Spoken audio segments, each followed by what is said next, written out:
Alô, pessoal, saudações. E aí? Bom dia.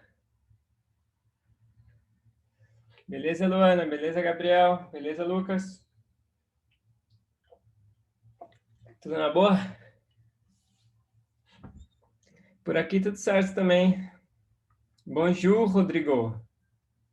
E aí?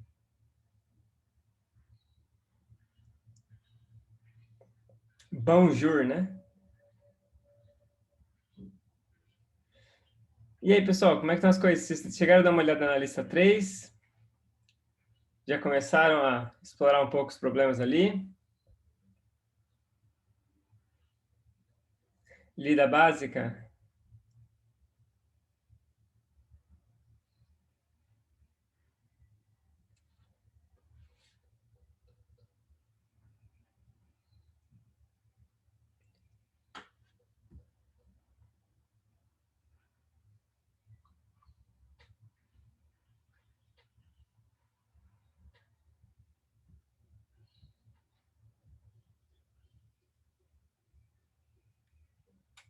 Maravilha, gente. Então, olha só. O que eu recomendo a gente fazer hoje? Como eu tinha comentado, eu queria dar um certo relax, né? A gente tem o curso, o feriado, né? Na próxima segunda-feira, então não tem aula na segunda, tá? E aí, então, eu sei que a gente está no meio do semestre, então vocês estão começando a ficar um pouco cansados e tal. Só que o que acontece é o seguinte, gente. Acontece que essa parte da matéria é uma parte importante. Ela é importante e ela não é fácil, porque as coisas começam a ficar matematicamente mais difíceis e um, começa a acumular coisas, né? Ou seja, a gente começa a usar tudo que a gente viu antes agora, e então você tem que usar diferentes camadas e assim por diante. Então, a gente está entrando numa parte importante da matéria que eu realmente queria que vocês aprendessem, realmente quero que vocês consigam entender, e eu entendo que vocês estão cansados, que é meio do semestre, assim por diante. Então, hoje eu queria dar uma aula meio relax. O que eu vou falar na aula de hoje é algo que não vai ser cobrado em nenhuma lista, não vai ser cobrado, mas os conceitos que eu vou falar vão ser bem úteis para várias coisas que a gente vai desenvolver. Então, as ideias são importantes, mas eu não vou cobrar esses conceitos, tá? Então, a ideia é que hoje vai ser uma aula bem relax. Segunda-feira não tem aula, vocês vão ter um tempo aí para descansar. E aí, a partir de quinta que vem, a gente volta com tudo. Beleza? Vocês têm alguma coisa que vocês gostariam de discutir sobre a aula passada, antes da gente começar?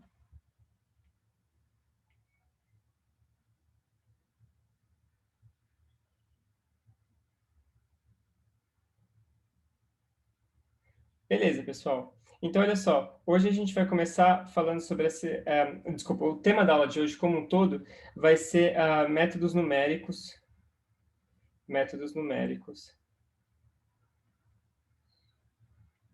para a solução de EDOs e EDPs. O que é interessante desses métodos numéricos é que a gente vai aprender um pouco sobre, digamos assim, como é que funciona a lógica do computador, né? Ou seja, do ponto de vista do computador, como é que se resolve esse tipo de coisa assim por diante.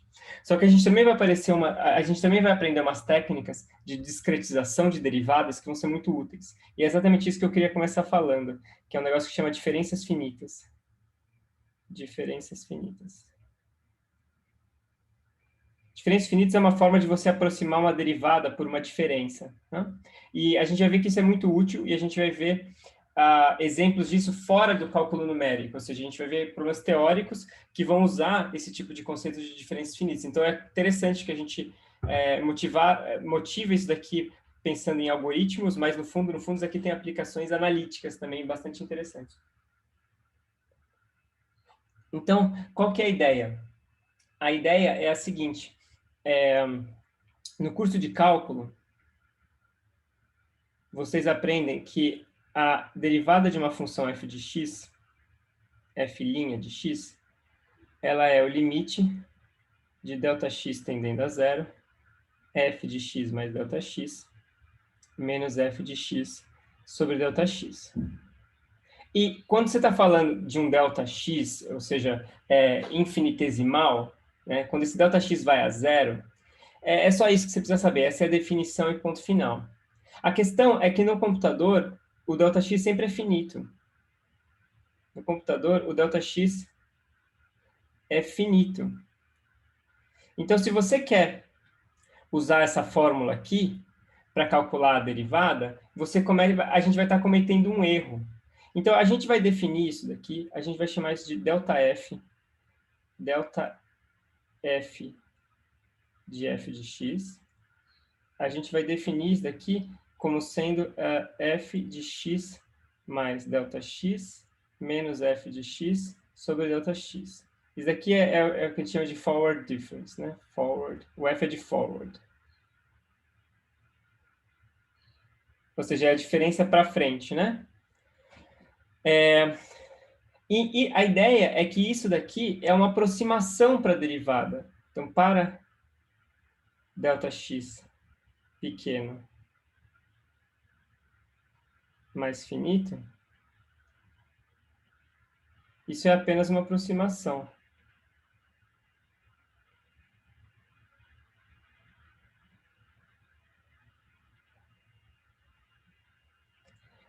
A questão fundamental é a gente entender qual que é o erro associado.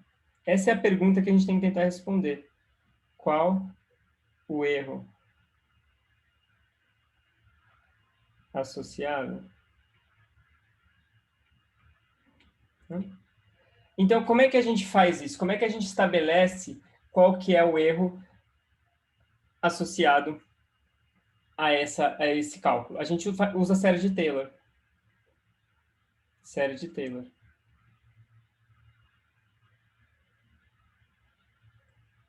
Ou seja, a gente vai expandir esse cara numa série de Taylor.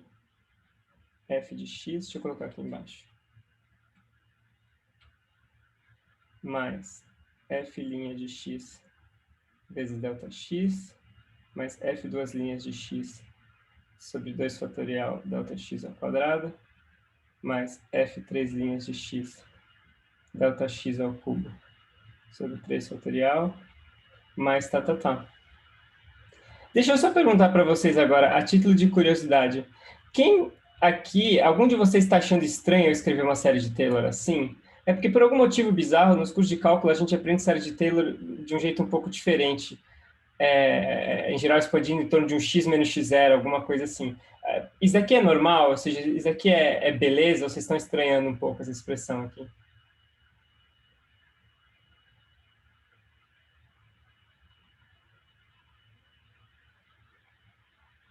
Normal? Beleza.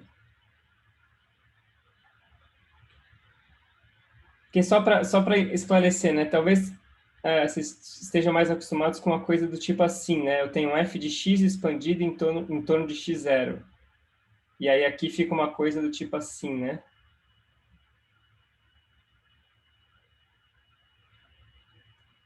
X menos x0 ao quadrado, tá. Isso daqui é a mesma coisa, tá, gente? Ou seja, só se estiver confundindo. Isso e isso daqui é a mesma coisa, só que eu estou shiftando aqui. Ou seja, aqui o x0 é o x e o x é o x mais delta x. Eu só faço um shift. Eu concordo, Luana. Eu acho que, assim, eu nunca gostei disso daqui. Por algum motivo, às vezes eu escrevo isso daqui. Eu gosto desse jeito aqui. Acho que isso daqui é um jeito bom de escrever. Mas às vezes eu escrevo isso e tem gente que estranha. Por isso que eu estou perguntando. Mas, legal. Bom, então, isso daqui agora a gente usa para entender o erro, né? Ou seja, a gente olha para essa fórmula aqui e a gente faz, então, que a derivada para frente de f de x é f de x mais ΔX menos f de x sobre ΔX. E aí, isso daqui vai ser, então, eu faço isso menos isso, dividido por esse cara aqui.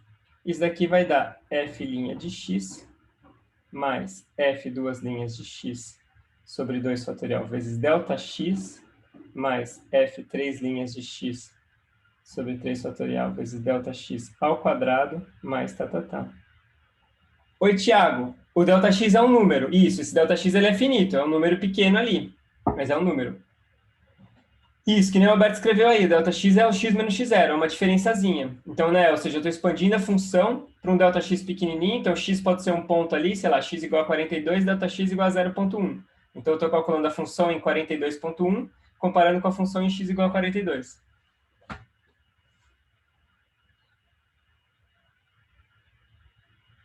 Beleza? Então, vocês veem que essa derivada para frente aqui, quando o Δx não é infinitesimal, ela vai ter um primeiro termo, o termo de ordem dominante, que vai ser o f de x, como a gente gostaria. Mas depois você tem, digamos assim, outras contribuições. Você tem o erro, né? Então, esse daqui é o erro. Você vai ter um termo que é da ordem de Δx, um termo que é da ordem de Δx ao quadrado, e assim por diante. Então, é comum a gente escrever isso como sendo f' de x mais o Δx. Essa anotação do O, ela é uma anotação muito útil. É o que a gente chama de anotação do Big O. Big O. Ou notação de Landau também. Quem inventou isso aqui foi o Landau. A ideia dessa anotação do Big O é você colocar qual que é o próximo termo de ordem dominante do erro, né? Então, ou seja, você tem erro, o erro tem contribuições Δx e contribuições Δx ao quadrado e assim por diante, tem todas as contribuições, mas a ordem dominante é Δx. Oi, Paulo, aqui isso, esse daqui ó, é um delta índice F, é só para dizer que é uma diferença para frente, né? Esse F é de forward, aqui é um F maiúsculo só de forward, beleza? Então, a gente diz que a derivada para frente, ela tem um erro da ordem de Δx. Tá? Ou seja, o erro, a parte dominante do erro é da ordem de Δx. Isso daqui é importante tentar entender e apreciar por que a gente por que basta focar no erro de ordem dominante. Isso aqui não significa que esse termo não existe. É claro que esse termo aqui ele existe, né? Mas o que isso aqui significa é que a ordem dominante do erro é dada por isso daqui. Então, sei lá, se esse meu Δx aqui é, sei lá, 10 a menos 2, esse termo é 10 a menos 2, esse daqui já é 10 a menos 4, ele é muito menor. Então, ele tem um papel, mas ele é menor. Né? E aí, quando você diz, então, que essa derivada ela tem um erro da ordem de Δx, você está dizendo que se eu pegar agora e diminuir o meu Δx pela metade, o erro vai diminuir mais ou menos pela metade. Então, ou seja, isso aqui dá mais ou menos o quanto que vai melhorar a minha conta se eu diminuir o erro pela metade. Boa, Giovanni. E se o f duas linhas igual a zero, aí nesse caso particular, a função fica com erro da ordem de Δx ao quadrado. Então, nesse ponto especial, né, o erro seria Δx ao quadrado, mas isso é só um ponto, né? Em geral, o f duas linhas não a não ser que você esteja falando de uma reta, no caso de uma reta, o f duas linhas é sempre zero. Aí tudo bem, no caso de uma reta, isso aqui é exato, né? A gente pode até escrever isso aqui é exato para uma reta para f de x igual a mais bx. Mas para se você estiver falando de uma coisa que não é uma reta, aí você só vai dar essa sorte em alguns pontos isolados, né? Ou seja, ter alguns pontos sozinhos onde isso daqui vai ser zero e aí o erro vai ser Δx ao quadrado, mas no geral o erro vai ser ainda dominado por esse daqui. Então, essa é a ideia. Se você faz essa derivada usando, digamos assim, a fórmula ingênua, entre aspas, que a gente aprende lá no curso de cálculo, você obtém um erro que é da ordem de Δx. A mesma coisa acontece se você usa uma derivada para trás.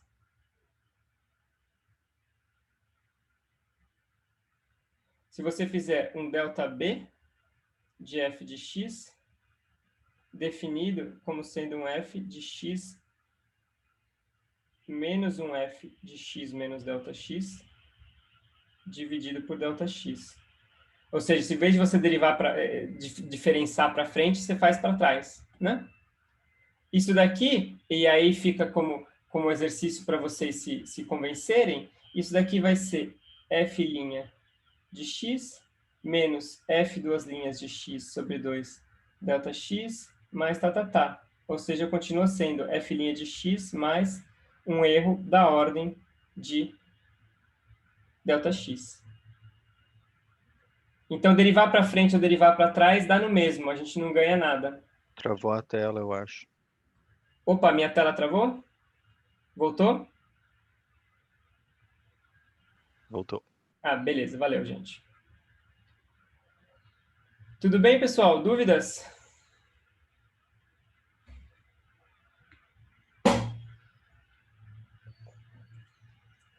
Bom,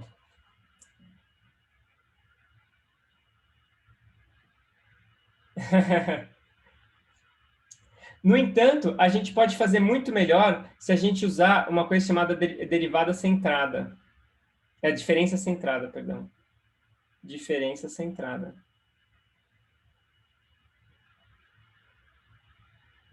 Diferença centrada é assim, ó, é ΔC de f de x é igual a f de x mais Δx menos f de x menos Δx dividido por 2Δx.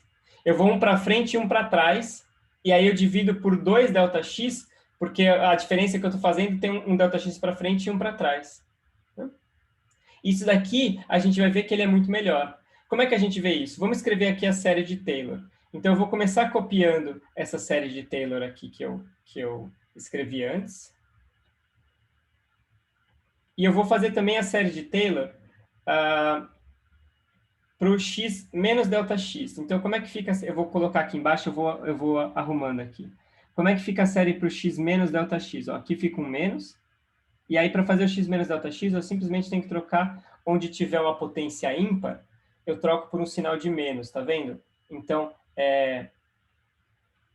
se eu tenho a série de Taylor para x mais Δx, eu quero x menos Δx, eu só troco Δx por menos Δx. Então, esse termo muda de sinal. Esse termo não muda de sinal, porque é um Δx ao quadrado. Esse termo muda de sinal e assim por diante. Beleza? Vamos até escrever mais um termo aqui, só de completeza. Vamos colocar o termo da derivada quarta aqui. Só para a gente deixar claro. Então, eu tenho aqui mais f 4 de x, Δx à quarta, sobre 4 fatorial. E aqui também, mesma coisa, mais, né? Porque é Δx à quarta. E agora, a gente usa isso daqui para calcular essa derivada centrada. Então, eu tenho que fazer isso daqui menos isso daqui, né? Isso aqui vai me dar esse ΔC. Então, vamos lá. ΔC de f de x vai ser igual a 1 sobre 2 Δx vezes. Aí eu faço isso menos isso.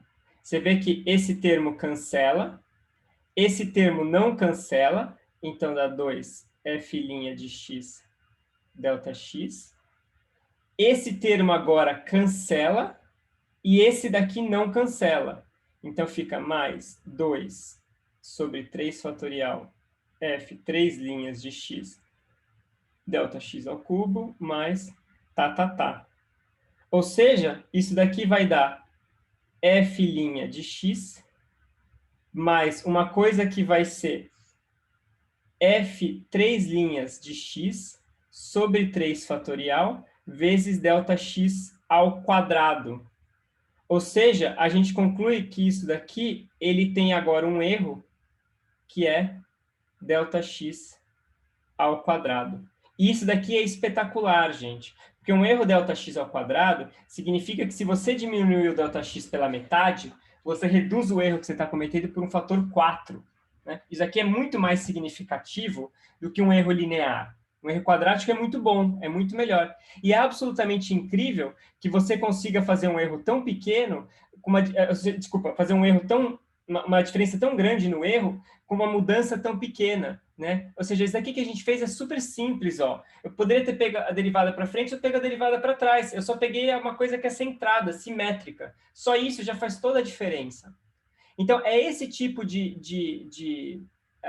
insight, de ideia, que faz tanta diferença na hora de implementar algoritmos.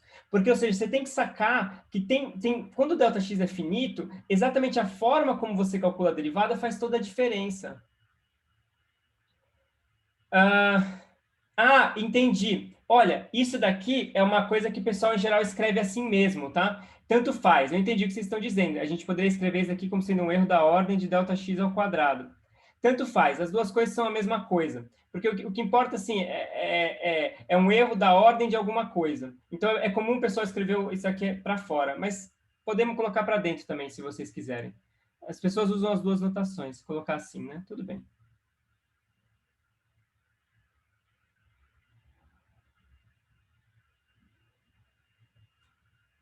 Beleza?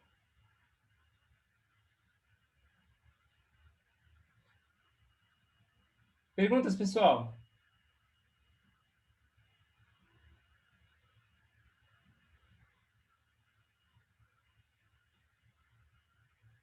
Ótimo. E agora, e a segunda derivada? E a segunda derivada?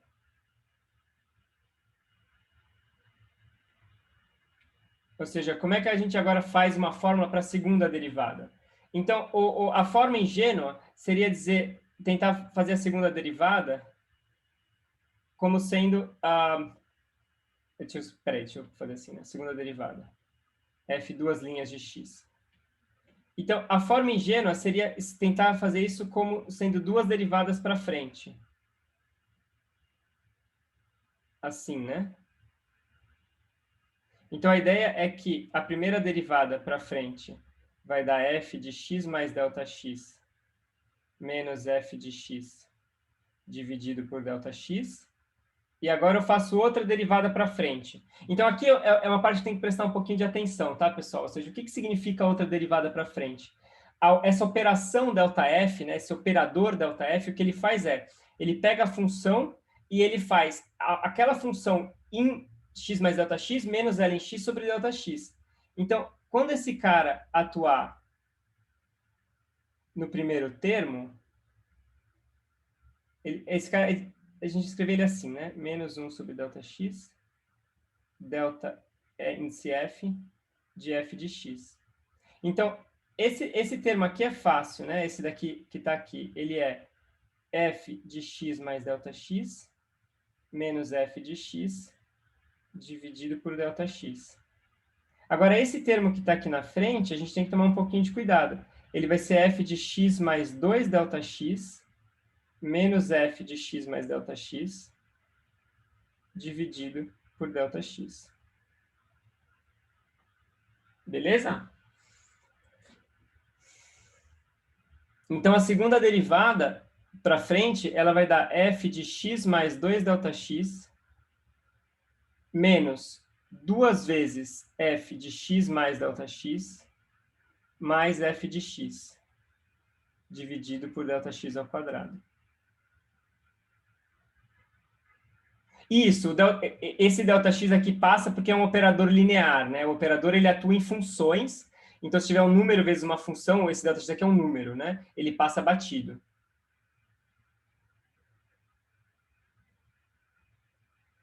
Beleza?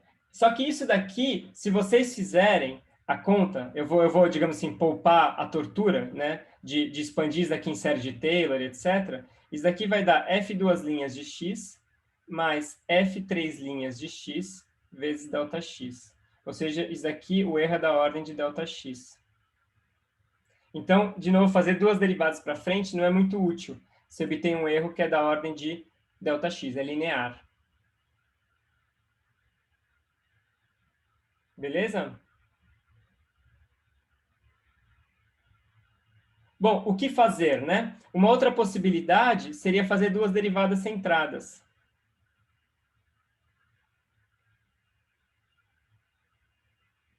Seria fazer assim, ΔC de ΔC de f de x. Isso daqui, se você fizer com calma, vai dar f de x mais 2 ΔX menos 2 f de x mais f de x menos 2 ΔX dividido por 4 ΔX ao quadrado.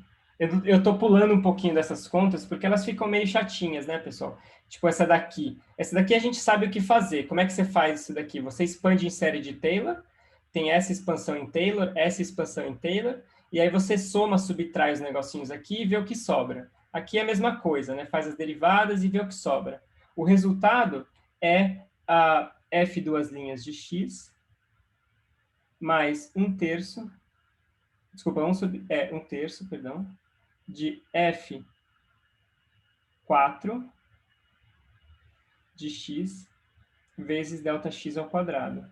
Ou seja, duas derivadas centradas têm realmente um erro de ΔX ao quadrado. Tá? Tá claro, pessoal?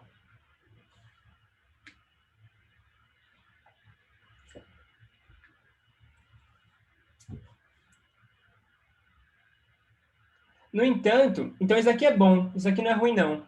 Mas ele introduz agora um outro problema que a gente não tinha pensado muito, que é que você vê que ele está começando a fugir muito do ponto central, né? Ou seja, eu quero calcular a derivada da função no ponto f de x, e esse cara, ele nem está usando o x mais ΔX e o x menos ΔX. Ele já está pulando esses caras, indo lá para o x mais 2 ΔX e o x menos 2 ΔX. Então, ele está indo longe demais, né? Ou seja, você tem aqui o ponto x, você tem aqui o x menos ΔX, o x mais ΔX, aí você tem aqui o x mais 2 ΔX e o x menos 2 ΔX. E, essencialmente, o que a gente está fazendo está vindo daqui, nem está usando esses pontos do meio, e está usando esses daqui só. Oi, Paulo, diga.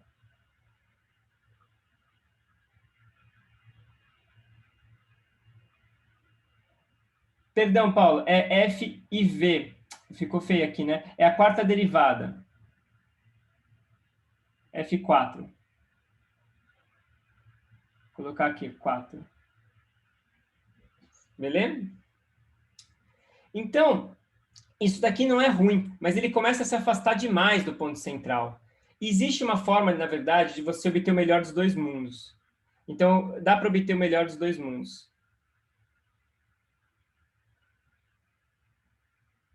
O melhor dos dois mundos, eu quero dizer, erro da ordem de ΔX ao quadrado e compacta, ou seja, envolvendo só os primeiros vizinhos. A ideia é você fazer uma derivada para frente de uma derivada para trás. Você vai e volta.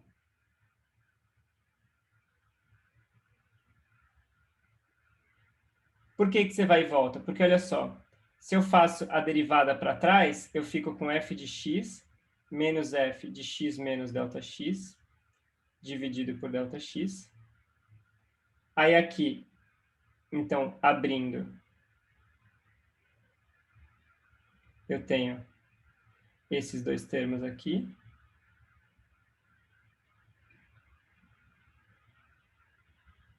E agora, então, a derivada para frente no f de x vai ser f de x mais ΔX menos f de x sobre ΔX.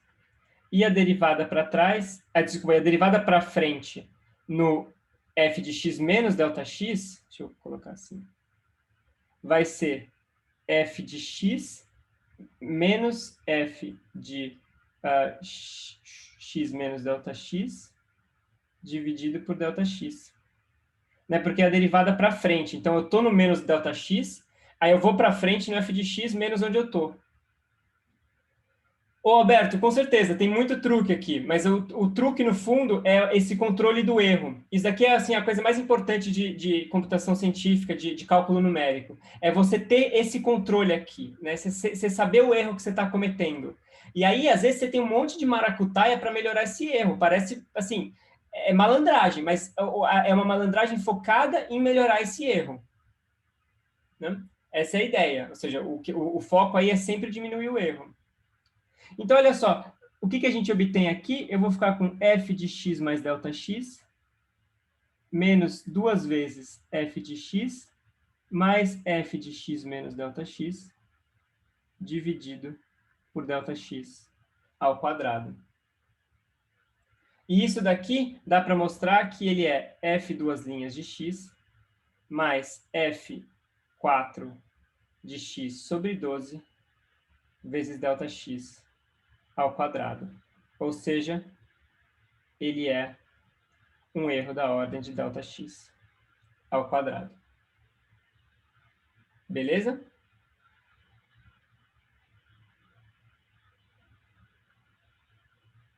Então, só para resumir, pessoal, então resumindo, isso aqui assim, ó, fica. Se vocês não gostaram muito da lógica até agora, tudo bem, não tem problema. A única coisa que vocês precisam lembrar é o seguinte: as melhores derivadas são f' de x se aproxima como sendo uma derivada centrada.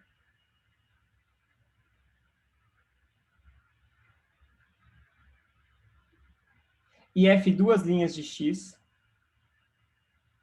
você aproxima como sendo esse cara aqui. Para frente, menos 2 no meio, mais para trás, sobre ΔX ao quadrado. Essas fórmulas aqui, elas são super úteis e assim, aparecem em vários lugares. Vale a pena, não precisa decorar isso, é claro, nada precisa decorar, mas vale a pena saber que essas são as expressões certas, ou seja, se algum dia vocês precisarem calcular uma derivada segunda, qualquer coisa que vocês estiverem fazendo, você tem que calcular uma derivada segunda numericamente, é isso daqui. Para frente, para trás, menos 2 no meio, dividido por ΔX ao quadrado. Derivada primeira, para frente, menos para trás, dividido por 2ΔX. Ambas são ΔX ao quadrado. Ambas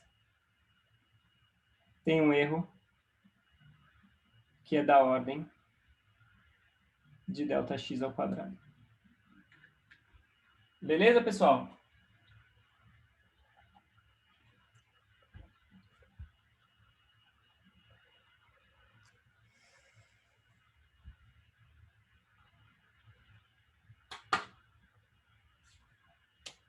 Rodrigo, tem jeitos que você precisa de mais pontos. Né? Então, se você quiser uma coisa com erro mais do que ΔX ao quadrado, você vai precisar de mais pontos. Por exemplo, se você estiver disposto a pegar 5 pontos, você consegue ir para ΔX ao cubo, se eu não me engano. Ou talvez até ΔX à quarta. 5 pontos seria, por exemplo, f de x, x mais ΔX, x menos ΔX, depois x mais 2 ΔX, x menos 2 ΔX. Se você pegar esses 5, você consegue melhorar. Agora, só com esses 3 pontos, esse aqui é o melhor que dá para fazer.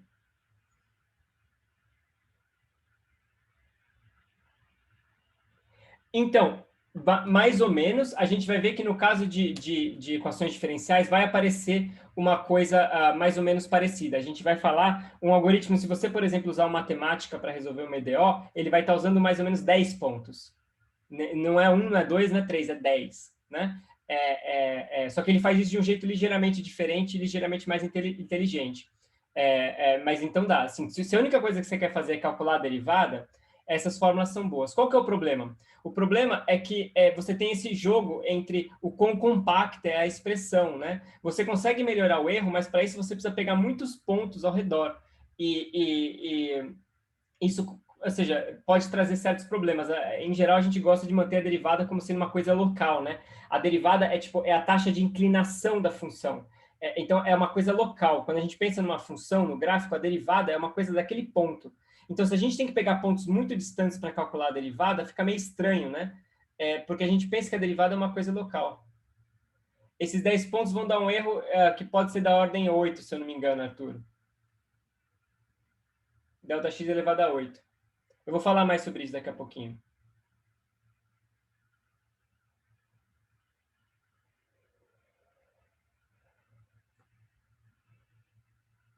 Então, Pedro, eu acho que não é tão simples assim. Eu não me lembro de cabeça as fórmulas para terceira e quarta derivada, mas se você der uma busca tipo Wikipedia depois, você provavelmente acha. Ou seja, tem fórmulas meio malucas, mas eu acho que elas não são tão simples assim. Em particular, esses coeficientes que aparecem aqui vão ficando menos triviais, né? Porque aqui é 1 menos 2, 1, né? Ou seja, a lista de coeficientes, 1 menos 2, 1. Quando você começa a ir para a derivada terceira e quarta, começa a aparecer vários outros coeficientes. Aqui tem o 3, aí tem menos 2, tem o 4, tem 6, e assim por diante. Então, você vai acabar fazendo combinações lineares com coeficientes mais doidos aqui.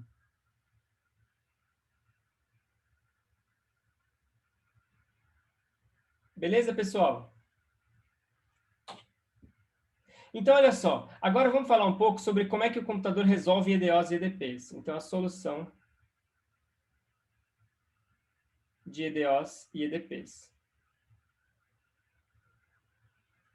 EDPs. Então, a primeira coisa que a gente tem que notar é que o que todo computador resolve, então todo algoritmo, o que ele resolve é o seguinte: sem exceção, sempre resolve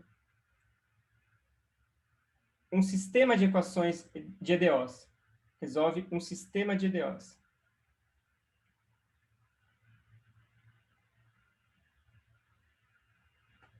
dy dt igual a g vezes uma função que pode depender do tempo, né, da variável independente t, y1, y2, assim por diante. É o sistema de EDOs para variáveis y1, y2, y3, etc. No final do dia, o que o computador vai resolver é sempre uma coisa assim. Se você tiver qualquer outro tipo de EDO ou EDP, o que o computador faz primeiro é converter o sistema nisso daqui. Então, primeiro, ou seja, todas as equações parciais ou diferenciais você consegue converter em algo desse tipo aqui, e uma vez que você converteu nisso daqui, você resolve isso daqui.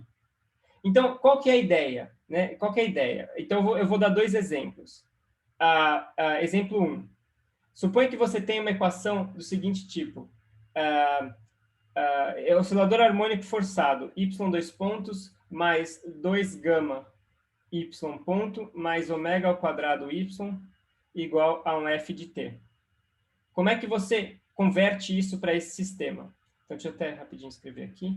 Então, todas as EDOs e EDPs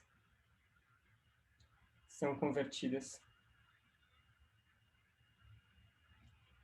primeiro para um sistema desse tipo.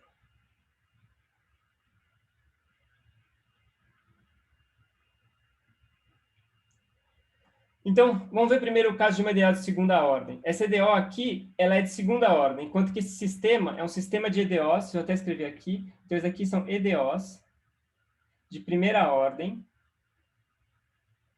acopladas, e não necessariamente lineares, né? Claro. Não necessariamente lineares. Pode ser linear, mas não precisa ser. Tá? Então, qual que é a ideia? A ideia aqui, eu posso definir uma nova variável, então defino uma nova variável.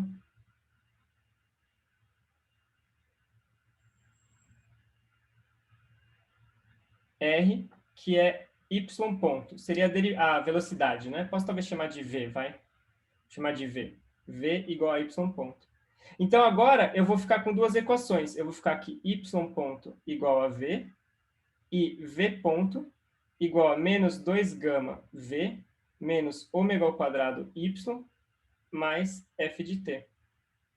Então, você vê que aqui eu tenho uma função. Desculpa, eu cometi um erro aqui, ó. Aqui é uma função com algum índice, né? Então, eu vou colocar assim, ó, é um GI. Tá? Ou seja, é uma função diferente para cada variável y. Então, nesse caso aqui, eu vou ter uma função G1, que é uma função de t, y e v, que ela é v, e aqui eu tenho uma função G2 de t, y e v, que é igual a menos 2 gama v menos ômega ao quadrado y mais f de t. Ok?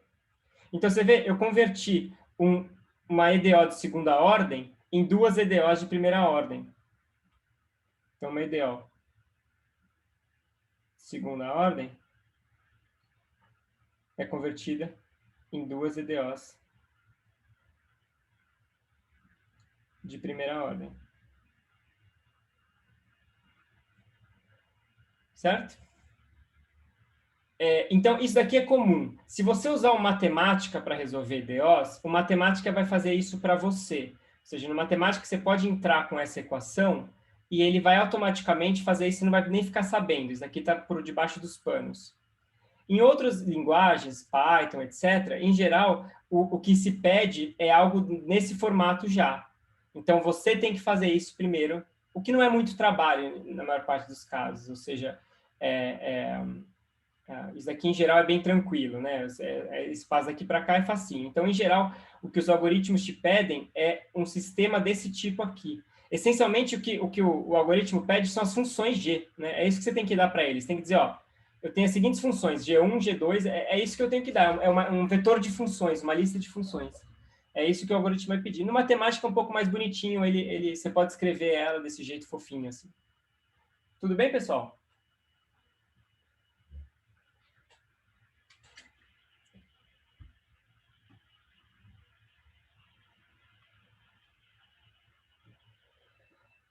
Como assim a variável que eu defino, Rodrigo?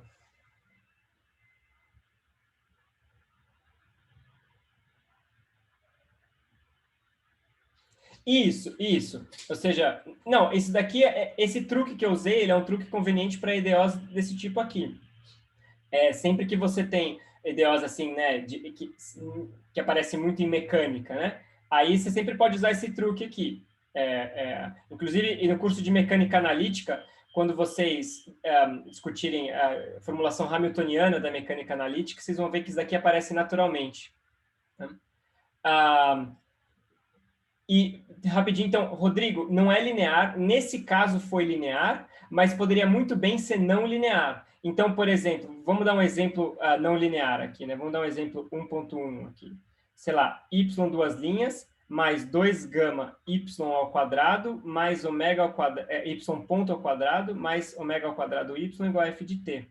Isso daqui é o oscilador com um amortecimento que é proporcional à velocidade ao quadrado. Né? Aparece isso, quando o atrito tem a ver com a velocidade ao quadrado. Então, nesse caso, o sistema vai ser isso daqui, mais isso daqui, vai ser menos 2 gama v ao quadrado, menos ômega ao quadrado y, mais f de t. Você vê que isso daqui agora é um sistema de EDOs não linear. Beleza?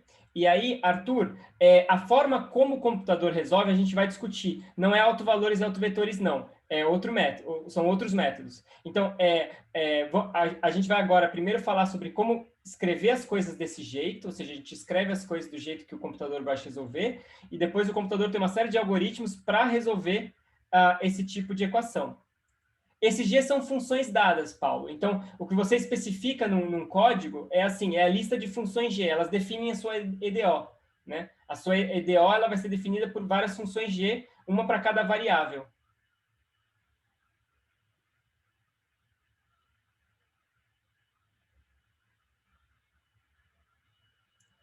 Porque a ideia é que o computador precisa, ele precisa de uma função que avalia, que seja o lado direito da EDO, digamos assim. Então, a derivada, o DDT de alguma coisa igual a alguma coisa, que depende da função e que depende do tempo t e das variáveis. Então, essas funções são o que definem a EDO. Por exemplo, no caso do oscilador harmônico, você teria que falar para o computador a função G1 igual a V e G2 igual a menos 2 gama V menos ômega ao quadrado Y mais F de t. Então, Rodrigo, você diz o que fazer depois da substituição, ou seja, a ideia é escrever, acho que eu entendi o que você quis dizer agora, Rodrigo, a ideia é você escrever desse jeito aqui, então é o DDT da variável igual a alguma coisa. A não linearidade tem que estar toda aqui. Então, aqui é bom não aparecer um DDT ao quadrado, por exemplo, né? Não aparecer aqui nada quadrado, é o DDT linear aqui, ou seja, só a derivada da função, igual a qualquer lixo, qualquer meleca que você quiser ter aqui não linear. Aqui pode ser lambança que for. Para o computador, ele não está nem aí se a EDO é linear ou não. Né? Do ponto de vista do computador, linear ou não linear é irrelevante. Ele vai usar o mesmo algoritmo para as duas. O que ele quer é uma função. Ele quer uma função que entra parâmetros t, y1, y2, y3 e cospe um número. É só isso que ele quer. Se essa função ela é linear ou não, o computador nem tem como saber.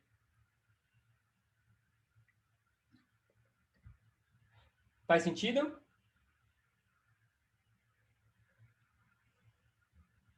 Mais perguntas, pessoal?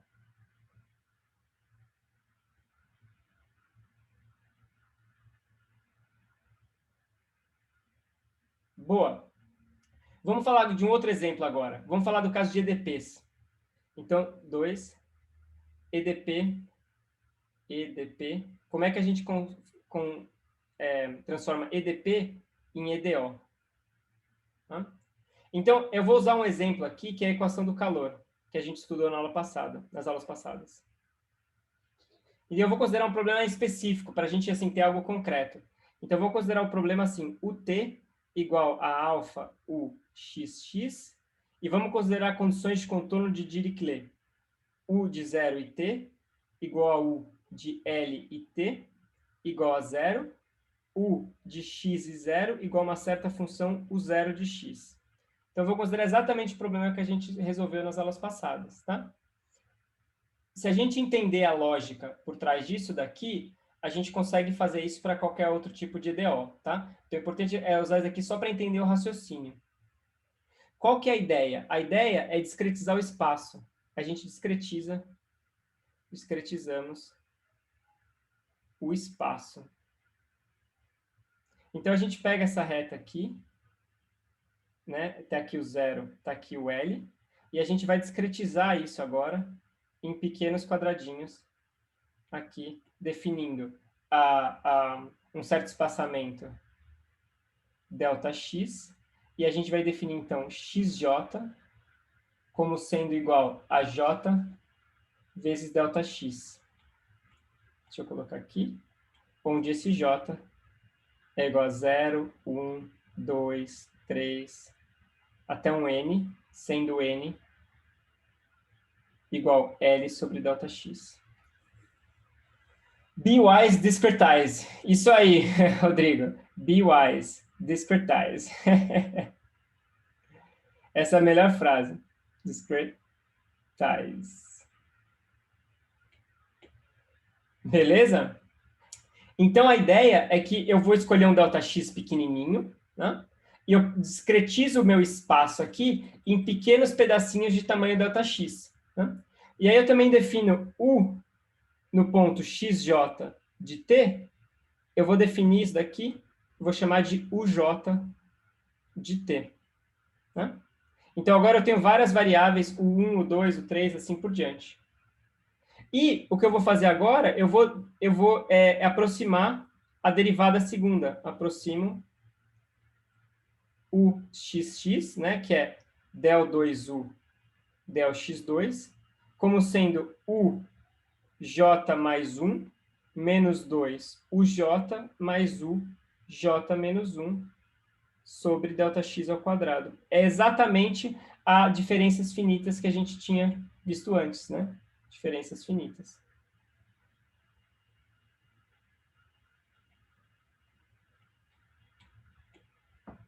Ok? Então, com isso, a minha equação do calor, ela agora vai ficar assim, ó. Ela vai ficar duj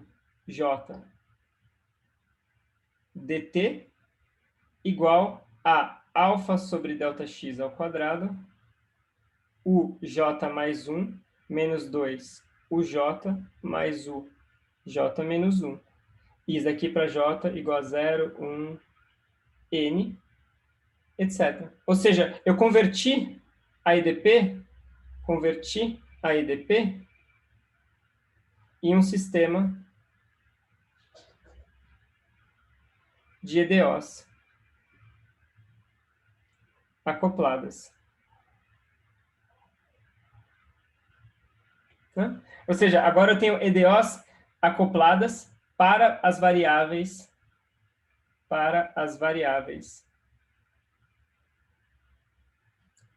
o 0, o 1, o 2, o 3, etc. Então, essa é mais ou menos a ideia. Eu discretizo a parte espacial,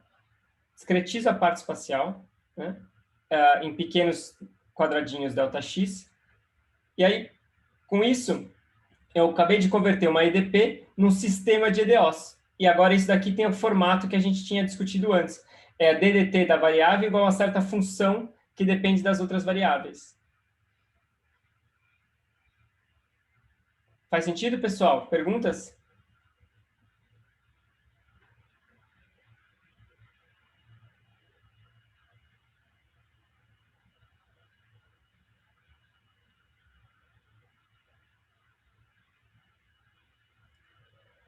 Boa. Então, olha só. Só tem uma coisa que falta, que são as condições de contorno. A gente vai resolver. Mas, Paulo, você concorda comigo que isso daqui, acho que o importante agora é a gente estar de acordo que isso daqui tem a cara desse sisteminha aqui, ó.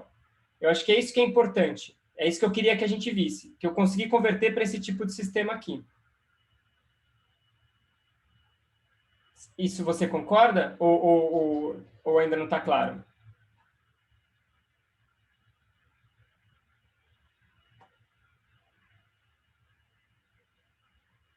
Alberto, com certeza. Isso aí é uma coisa completamente computacional. Ou seja, do ponto de vista analítico, isso não me ajuda a nada. Isso só, digamos assim, só dificulta a minha vida. Do ponto de vista analítico, isso daqui é até mais difícil de resolver do que a EDP original. Então, isso aqui é puramente numérico.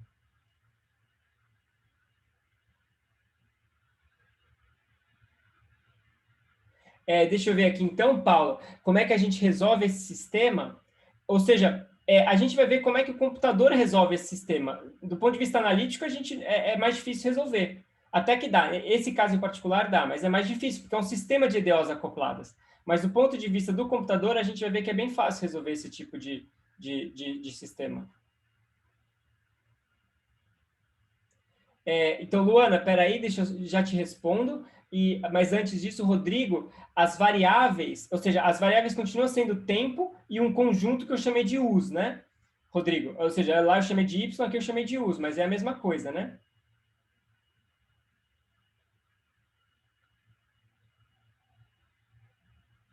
Beleza?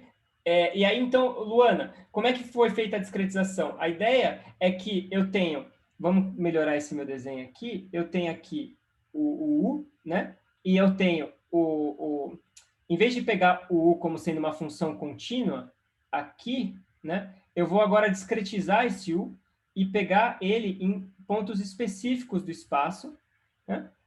U no ponto xj no tempo t. Então, o tempo t continua sendo um parâmetro contínuo, mas eu discretizei o espaço. Em vez de pegar o espaço continuamente, eu peguei um grid aqui no espaço, fininho, desses UJs aqui. Então, eu escrevi esse xj como sendo j da x.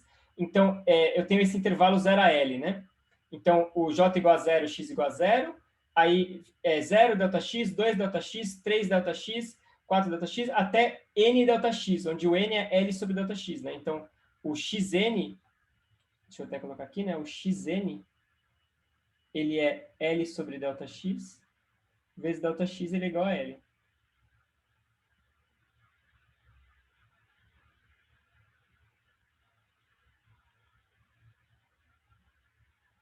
Você diz, a gente não tem um ΔX mínimo, ou seja, que ΔX escolher, é isso, Rodrigo?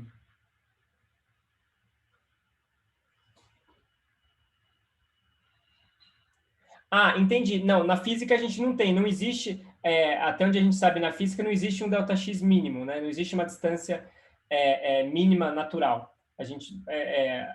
Todas as teorias da física até hoje acreditam que o espaço ele realmente é um contínuo. Talvez isso possa vir a acontecer, mas isso não, nesse caso não acontece. Agora, aqui, o que determina o ΔX?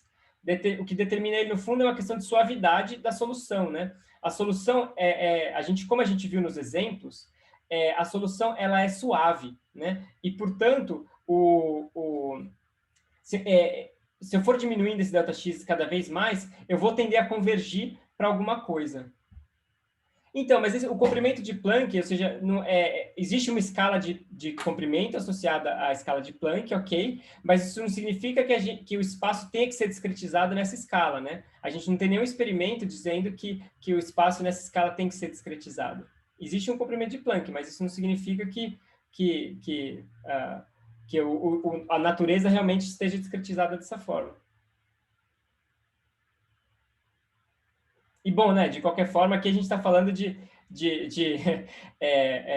equação do calor para uma coisa macroscópica, né? Então, essas questões nem entram. Mas, dito isso, equações parecidas com essa daqui, sabe, gente, aparecem em física de partículas também. Tem toda uma parte de hidrodinâmica de física de partículas, né? Hidrodinâmica de plasmas de quarks e gluons, etc., que aparecem equações que não são tão simples como essa, mas são EDPs desse tipo aqui. Então, isso aqui aparece também em escalas menores.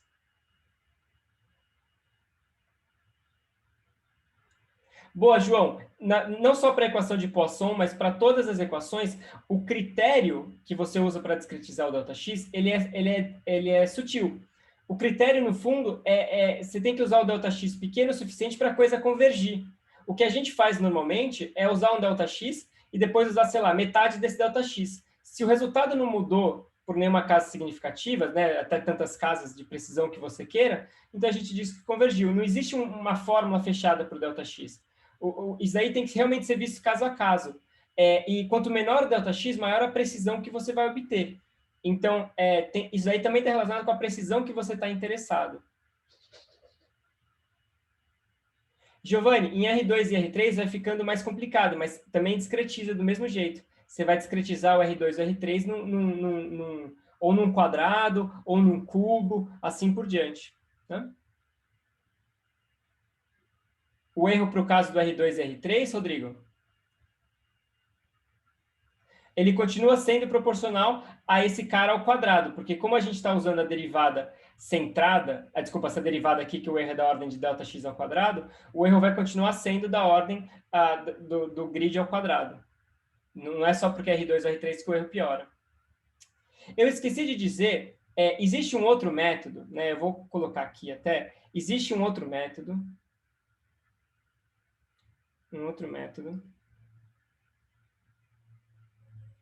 que o pessoal chama de elementos finitos.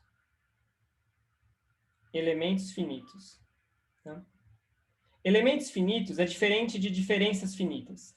Aqui a gente está resolvendo essa EDP usando diferenças finitas.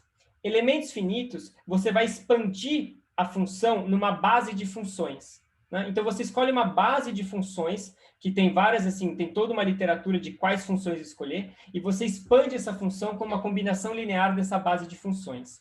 Esse método de elementos finitos, ele é bem mais difícil de implementar, porque ele depende muito dessa escolha de bases de funções, etc.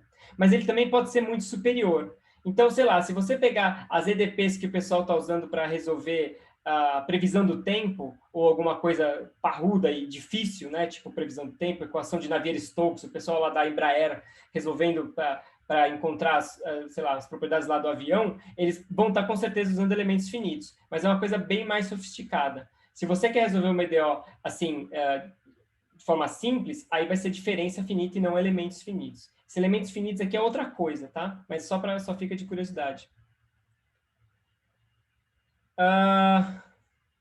Deixa eu então responder aqui rapidinho. Rodrigo, isso é uma boa coisa, Rodrigo. O que o computador faz? Ele faz um erro, em geral, adaptativo, sei lá como é que fala em português. Ou seja, ele começa escolhendo um ΔX, e aí ele depois vai mudando esse ΔX e vendo quanto que a solução vai mudando. E aí ele tende a convergir para um certo valor de ΔX ótimo. Então, esse ΔX, em geral, para as bibliotecas, para a maior parte das bibliotecas, esse ΔX é uma coisa dinâmica. O computador vai ajustando ele automaticamente. Perfeito. Matheus, o significado do comprimento de Planck, ou seja, existe uma escala na natureza, chamada escala de Planck, que é baseada nas constantes fundamentais que a gente tem. E dessa escala você pode tirar escalas básicas de tempo, de energia, de comprimento e assim por diante. E a ideia é qual é a física dessa escala, mas a escala de Planck ela é muito longe, ela é tudo muito pequeno. Então, nada que a gente faz experimentalmente hoje está nem perto da escala de Planck. Marvino, como é que junta a solução da EDP, você diz? A solução depois, né? Isso, fica uma coisa meio piecewise, fica uma coisa meio tipo assim, em vez da função ser uma curva, em vez da função ser uma curva lisa, ela fica uma coisa que ela tem pontinhos aqui. Agora, se esses pontinhos aqui estão muito próximos um do outro, isso aqui vai tender a uma coisa suave.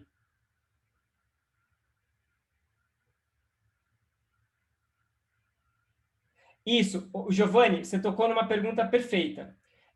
Eu ia falar sobre isso. o que acontece aqui com essa equação nas bordas, né? Então, vamos fazer o seguinte, pessoal. Eu quero mostrar para vocês isso daqui no matemática, tá? Eu quero mostrar como é que isso daqui é feito no matemática. Mas antes disso, vamos só falar rapidinho sobre essa questão das condições de contorno, que ficou faltando. Então, ficou faltando ainda falar das condições de contorno. Então, no nosso caso, a gente tinha U de 0 e T igual a U de L e T igual a 0. Portanto, a gente tem que ter que o U0 de T tem que ser igual ao N de T tem que ser igual a 0. Então, na verdade, temos apenas N menos uma variáveis.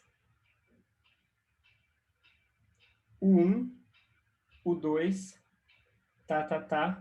U, N menos 1. Tá? Porque as variáveis U0 e o N, na verdade, elas são zero por causa das condições de contorno.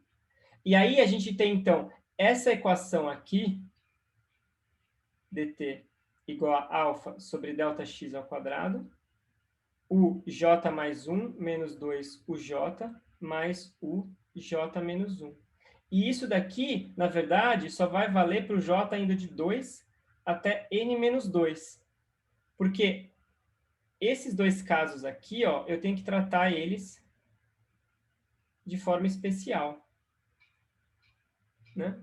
Porque na equação para o U1, se eu colocar aqui j igual a 1, vai ter um termo aqui que é o U0, mas o 0 é 0. Então, essa equação vai ficar uj mais 1 menos 2 uj, desculpa, U2 menos 2 U1. E nesse caso aqui,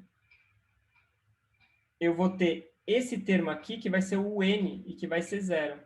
Então, isso aqui vai ficar menos 2 UN menos 1 mais o N menos 2. Então, esse daqui agora vai ser o meu conjunto de equações. Beleza, pessoal?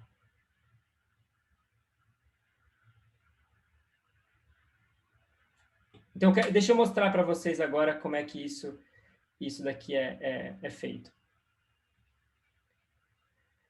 Então, espera aí.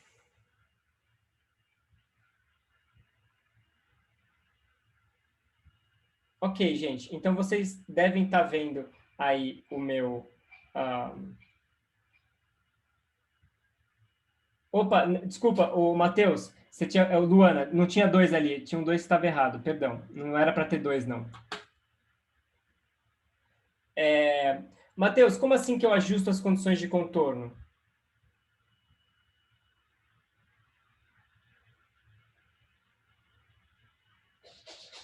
Tipo Neumann? Neumann é uma pergunta interessante. Ou seja, Neumann você tem que fazer tipo uma derivada, né? Então, Neumann você está fazendo a derivada ser igual a 0. E aí, portanto, você tem que escrever a derivada na borda como sendo uma diferença finita. É um pouquinho mais difícil. Dirichlet é mais fácil. Mas Neumann dá para fazer também. Ou seja, você vai pegar a derivada na borda e escrever ela como sendo uma diferença finita. Então, olha só, pessoal, deixa eu só mostrar para vocês aqui como que isso é feito. Eu fiz esse notebook aqui, ele vai ser colocado na página, tá? A sessão que a gente vai discutir agora é essa daqui. Isso daqui é uma coisa que eu vou falar daqui a pouquinho, e isso daqui é só uma forma de fazer aquelas derivadas, forward, backward, etc. Se vocês tiverem curiosidade, acho que o Giovanni tinha perguntado aí, né? E se for a derivada terceira, a derivada quarta? Vocês podem usar esse tipo de fórmula aqui para tentar explorar isso daí e descobrir, né?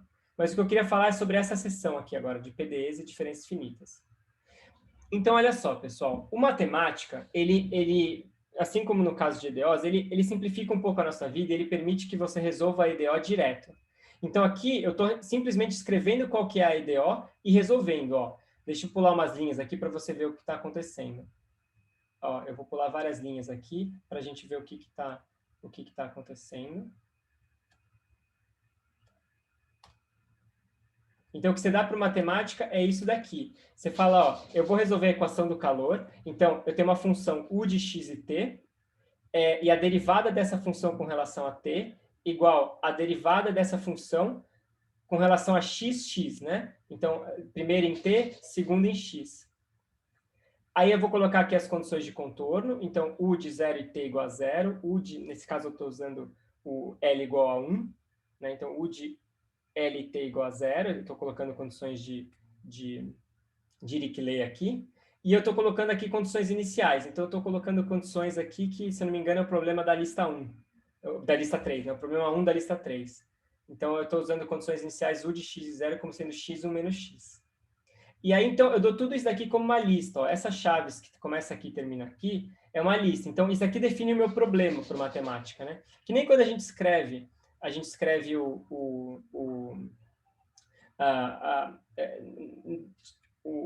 o problema da EDP como sendo a equação e todas as condições de contorno inicial, aqui também. Então, na matemática, nesse sentido, ele tende a imitar a forma analítica que a gente escreve as coisas. Então, você fala isso daqui. Depois dessa lista, você tem que dizer para a matemática qual que é a sua variável dependente. Então, eu estou dizendo, a minha variável dependente é u de x e t. E as minhas variáveis independentes são x, que varia de 0 a 1, e o t, que varia de 0 até um valor que eu escolho aqui. Então, se eu clico isso daqui, o matemática me cospe essa função que ele chama de uma função de interpolação. Essa função de interpolação, não sei se vocês já tinham brincado com isso antes no matemática, mas ela é uma função que permite você avaliar a solução para qualquer x e qualquer t. Então, você pode simplesmente fazer um density plot aqui e ele vai dar a solução. Então, isso daqui, inclusive, é uma coisa bastante útil para comparar com as soluções via Fourier, né? Quando vocês têm lá na lista 1, na lista 3, o problema 1, você tem que resolver analiticamente a equação do calor via série de Fourier, você pode depois colocar aqui e usar isso daqui para comparar sua solução para qualquer tipo de condição inicial e condição de contorno.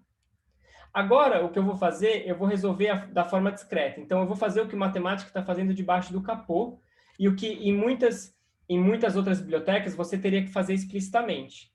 Então, eu vou definir um grid de 20 pontos. Eu vou considerar ainda esse mesmo sistema de equações. Eu vou definir um grid de 20 pontos. Então, o ΔX vai ser o comprimento L do meu intervalo dividido por 20. E eu vou definir agora um conjunto de equações. Então, olha só, o meu conjunto de equações aqui, ó, eu tenho variáveis uj de t, então é u índice j de t. Aí a derivada de uj de t com relação a t é igual a alfa sobre ΔX ao quadrado. Por que 1 e não 1? Poderia, Giovanni, não vai fazer muita diferença. É que se eu coloco 1, o matemática deixa isso assim, né? Ele deixa como fração. Quando eu coloco 1, ele já entende que é numérico. Mas pode ser 1, não tem problema não. Aqui não vai mudar nada. Beleza? Então, ó, derivada do uj com relação a t é alfa sobre ΔX ao quadrado, uj mais 1 menos 2uj mais uj menos 1. Para o j indo de 1 até n menos 1. E aí eu coloco esse negócio extra aqui, ó, esse cara aqui. Isso daqui eu não sei até que ponto vocês já tinham brincado com isso. Esse barra ponto no matemática significa dado que. Então, você lê isso daqui como sendo essa expressão, dado que o u de 0 e t seja 0 e o u de n e t seja 0. Então, esse dado que é tipo assim, ó, x ao quadrado, dado que x seja 3. É só uma forma de substituir valores. Então, o que eu estou fazendo aqui eu tenho uma tabela de equações, deixa eu tirar esse cara primeiro aqui. Eu tenho uma tabela de equações, ó. Você está vendo? Aqui são as minhas equações. Por exemplo, o U5, ele é o número aqui, né? 1 sobre ΔX ao quadrado. Aí fica o 6 menos 2, o 5 mais o 4. Então, você vê que todos esses caras aqui do meio são exatamente a derivada discretizada lá que a gente tinha feito. Só que os das bordas ainda estão meio estranhos. Esse daqui e esse daqui ainda estão um pouco estranhos, porque, por exemplo, no U1 aparece o U0, e o U0 tem que ser 0. Então, é por isso que eu coloco esse dado que. Então, dado que o 0 de t igual a 0, o n de t igual a 0. E agora, então, ele corrigiu aqui, tá vendo? Ó? A equação para o U1 ficou o 1 igual a o 2 menos 2, o 1. Pessoal, vocês estão me ouvindo? A minha internet acabou de piscar aqui, pode ser que tenha caído a internet. Então, sim, né? Tá, beleza. Nossa, então foi ninja aqui a internet, que deu uma piscada na luz aqui, mas então não caiu. Qualquer coisa a gente vai conversando. Beleza.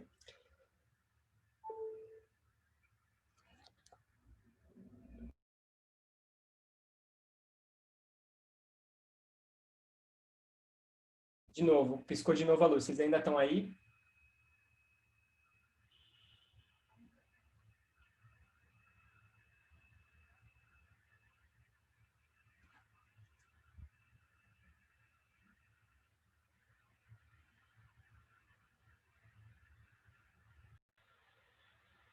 Boa, pessoal. Então desculpa aí, estamos voltando, já estou gravando de novo. Então, deixa eu tentar continuar de onde eu parei. Peço desculpas aí. Muito bem. Então, olha só. O que a gente estava falando aqui era sobre a forma discretizada da equação, né? Então, só voltando aqui, eu tenho Agora você vê que quando eu coloco as condições de contorno, essa equação aqui fica especial e a última para o 19 também, né? Essa daqui. Beleza? E por último, eu tenho que colocar as condições iniciais. Então, eu coloco as condições iniciais dizendo que U de J0 é x vezes 1 menos x. Então, ele estabelece aqui essas condições iniciais para esse cara aqui. E agora, então, eu tenho um conjunto de equações diferenciais e um conjunto de condições iniciais. E aí eu simplesmente resolvo isso no matemática. Então, aqui, ó, eu estou resolvendo um conjunto de EDOs. Isso que é importante ter em mente. Isso aqui que eu estou mostrando ainda é só metade da história. Eu ainda não estou dizendo como é que a matemática resolve esse conjunto de EDOs. Mas o que eu estou dizendo é que eu posso resolver o meu problema usando tanto EDP quanto um conjunto de EDOs. Aqui, ó, eu estou resolvendo para, essencialmente, esse conjunto de variáveis aqui. Ó, é um sistema opa, peraí. É esse sistema de variáveis aqui. Né? Então, enquanto que antes eu tinha uma única variável, que era uma função de duas, né, variáveis, então era u de x e t, aqui eu tenho um conjunto de 19 variáveis que são funções só de t, porque eu discretizei o espaço. Né? Então, eu tenho aqui a posição x1, x2, x3, até x19. Né? E aqui está a solução, e aqui está a comparação das duas. Ó. Então, isso aqui que eu estou mostrando, o que está em linha contínua é a solução usando lá do matemática. E o que está nos pontinhos é a solução via essa discretização. Então, se vocês contarem aqui, vai ter um total de 19 pontinhos aqui. Né? Entre o aqui e aqui. Tá certo, pessoal? Faz sentido? Então, isso responde também uma pergunta, eu não sei, eu não consigo ver mais aqui quem perguntou, mas né, como é que ficava a solução discretizada? Ela fica assim, ela fica vários pontinhos. Então, se eu tenho só a solução discretizada, ela vai ter essa cara aqui, ó. Ela vai ter uma cara assim, né? Mas agora, se eu aumento essa densidade de pontos, eu acabo obtendo alguma coisa lisa, né? Se eu simplesmente vou colocando mais pontos aqui, eu obtenho uma solução que tem uma cara lisa. Né? E aqui está, inclusive, o erro. Ó. Então, aqui o que eu estou plotando é o erro que eu cometo entre as duas, entre uma e outra. Vocês veem que o erro ele é super pequeno, tá vendo? Mesmo para um grid só de 20 pontos.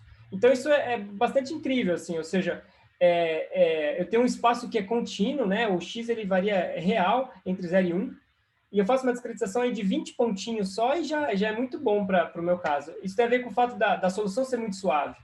Né? A solução U de x e t ela é muito suave para a equação do calor. Não tem oscilações loucas, nada disso. É sempre equações suaves. Então, acaba ficando muito boa a discretização mesmo para um número pequeno de pontos.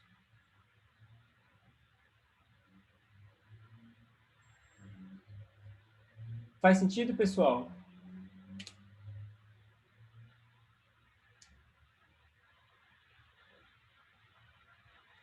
É interessante mesmo, né, Pedro? Ou seja, eu acho que ele é maior aqui.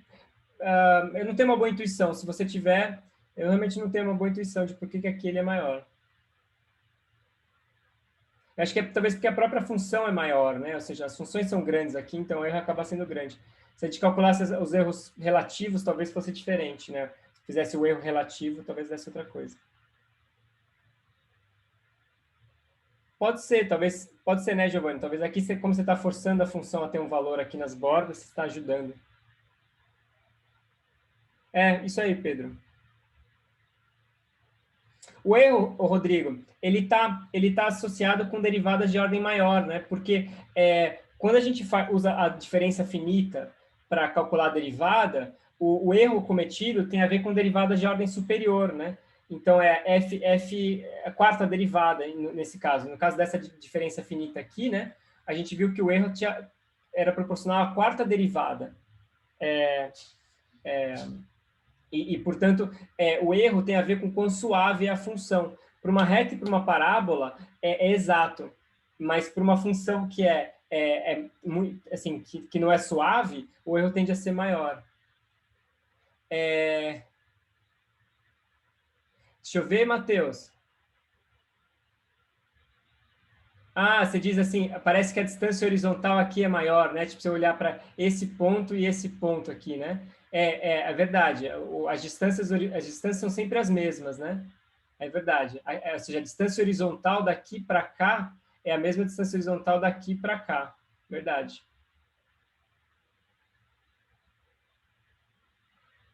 Beleza, pessoal? Mais perguntas?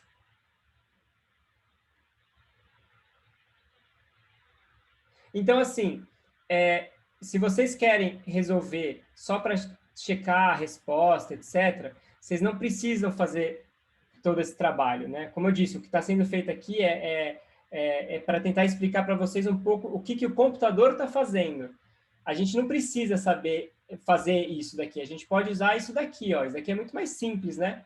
Isso daqui é super elegante, você resolve no matemática aqui, assim, você só coloca exatamente o mesmo problema que você está resolvendo com o papel e com a caneta, você escreve ele no matemática e ele te dá a resposta. Isso daqui é super, super assim, agradável do matemático, né? Mas é útil ter uma ideia, mais ou menos, do que ele está fazendo por debaixo dos panos, né? Ou seja, mais ou menos o que está acontecendo ali. É isso que eu estou tentando explicar aqui, beleza?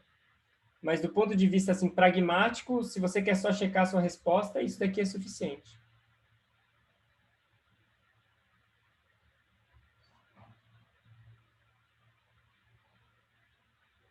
Ok, vamos voltar aqui então.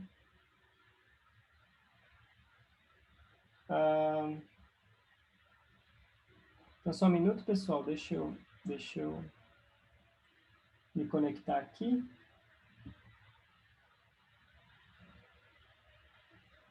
Beleza, estamos de volta.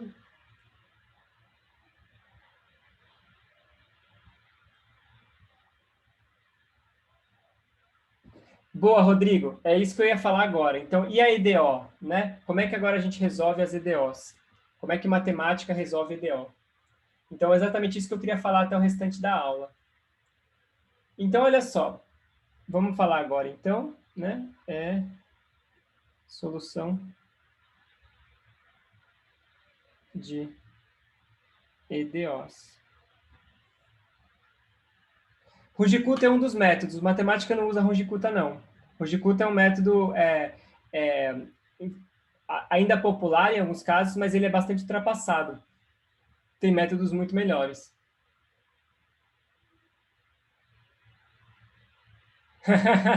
Verdade, né, Matheus? Tentar objeto de estudo é matemática.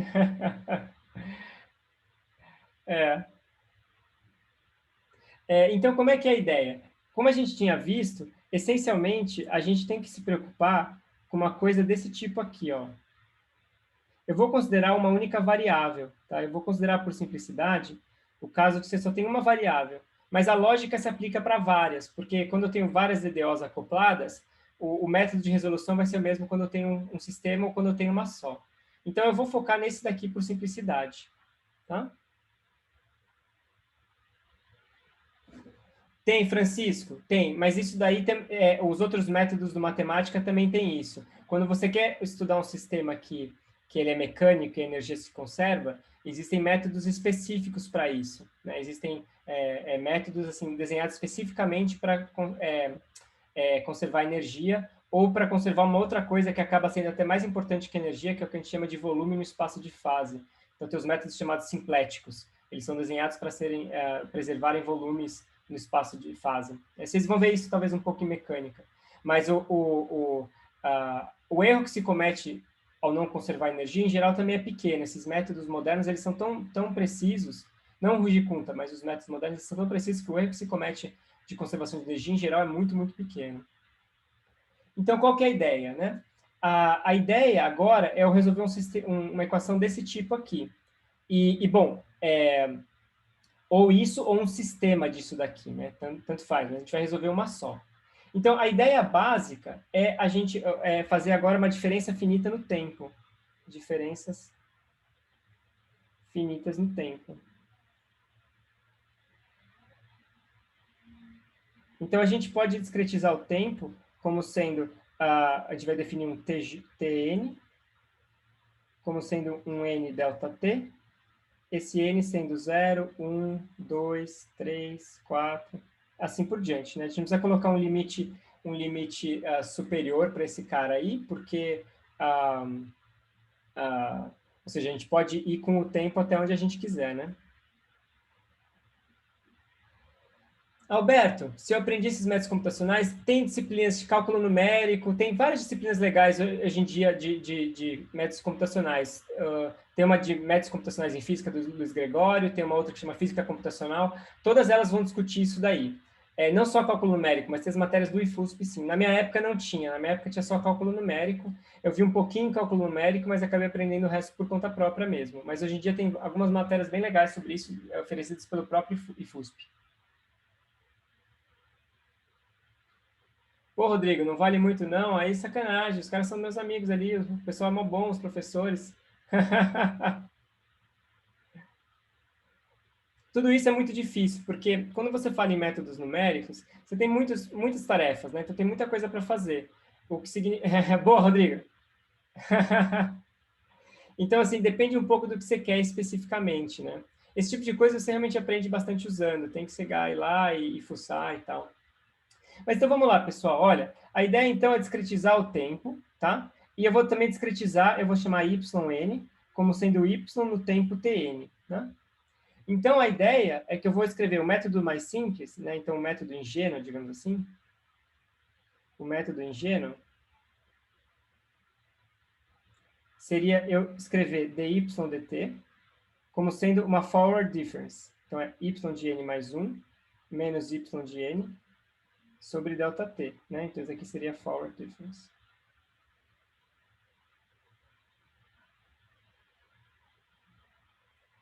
E aí, com isso, o que acontece? Eu vou ficar que a minha equação, dy, essa daqui, né? dy dt igual a g, vai ficar y de n mais 1 menos y de n sobre delta t igual a g no tempo tn na função yn. E, portanto, eu tiro que y de n mais 1 pode ser escrito como sendo y de n mais delta t, g de tn, yn. Então, isso daqui seria a forma mais fácil de resolver uma EDO. Né? Isso daqui é chamado método de Euler. E ele é um lixo, tá? Então, nunca usem isso daqui. Beleza? Deixa eu ver, vamos ver perguntas aqui. Então, Matheus, é complicado, mas se você tem uma EDO, ou seja, se você realmente tem uma equação diferencial, você não tem como resolvê-la no computador sem fazer algum tipo de discretização. Não existe um método de resolver que não discretize. Você tem métodos inteligentes para discretizar, mas não existe um método de não discretizar. Isso, João. Aqui tem muito problema de conservação. Esse método ele é muito ruim. Né? Não é tadinho do Euler. O Euler tem muitas coisas muito boas, né, Anderson? ele pode receber uma crítica aqui, tendo visto que ele fez isso, sei lá, muito antes da gente pensar em computadores, né? Justo. Na verdade, isso aqui é quase que um elogio ao Euler, que ele estava pensando em discretização quando nem se pensava em computadores.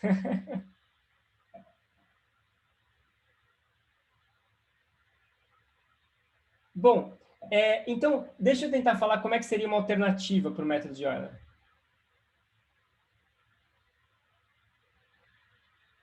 Ah, tudo bem, Matheus, isso beleza. Isso com certeza. Se você conseguir expressar a sua solução como sendo uma função especial, né, uma integral ou uma série, perfeito. Aí o computador avalia isso para você. Mas do ponto de vista do computador, digamos assim, ele não tem como saber isso de antemão, né? O computador, a única coisa que ele tem de input é essa função g aqui.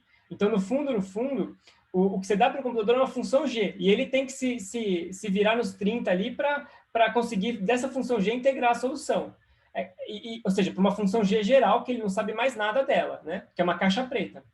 Essa é mais ou menos a ideia. Mas, bom, por que o método de Euler é ruim? O método de Euler é ruim, em particular, porque ele usa uma derivada para frente, né? Então, a gente pode fazer melhor se a gente usar uma derivada centrada.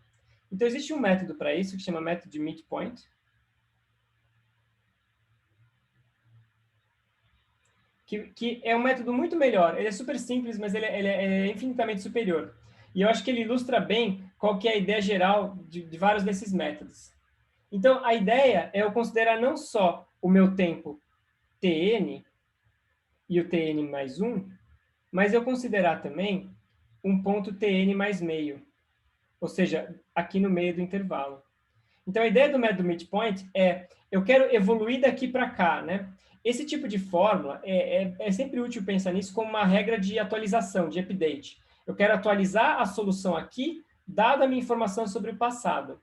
O que o método midpoint faz é, em vez de eu usar aqui só esse ponto, eu uso um ponto no meio e esse ponto. Né? Então, a ideia é que eu vou pegar e eu vou calcular a derivada no ponto n mais meio como sendo uma derivada centrada. Derivada centrada.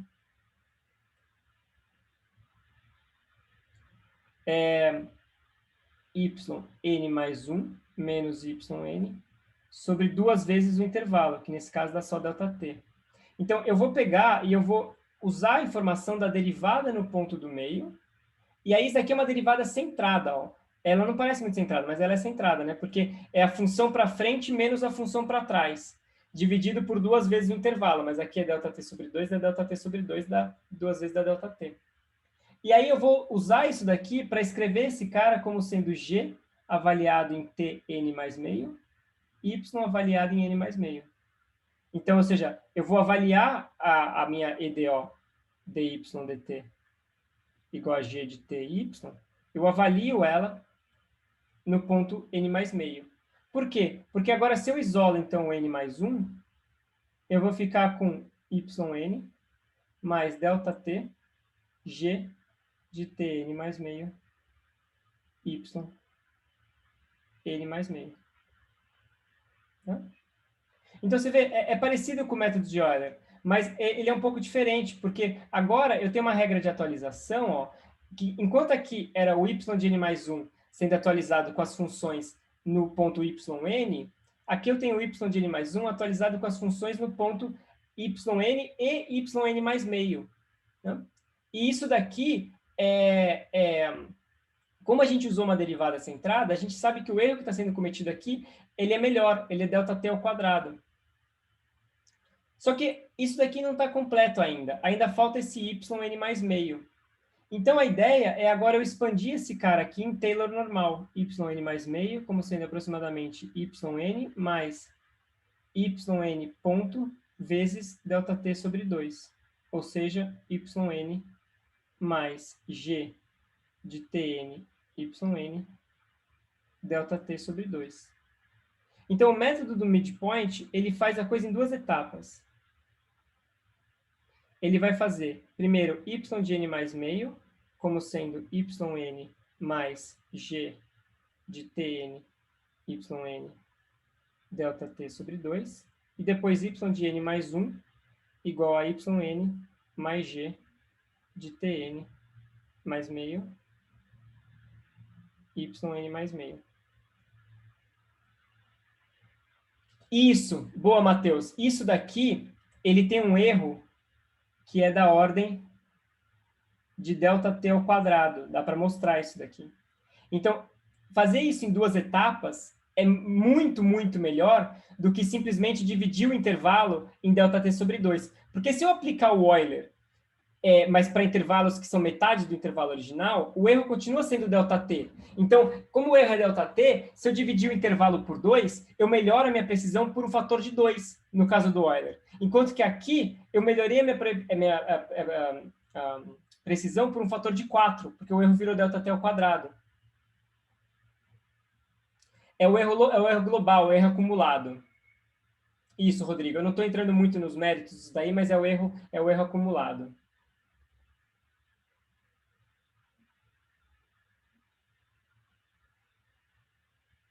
Então, isso daqui, não se preocupem tanto assim com os detalhes dessa conta. Isso daqui é só para ilustrar a seguinte ideia, de que quando a gente fala em algoritmos de EDOs,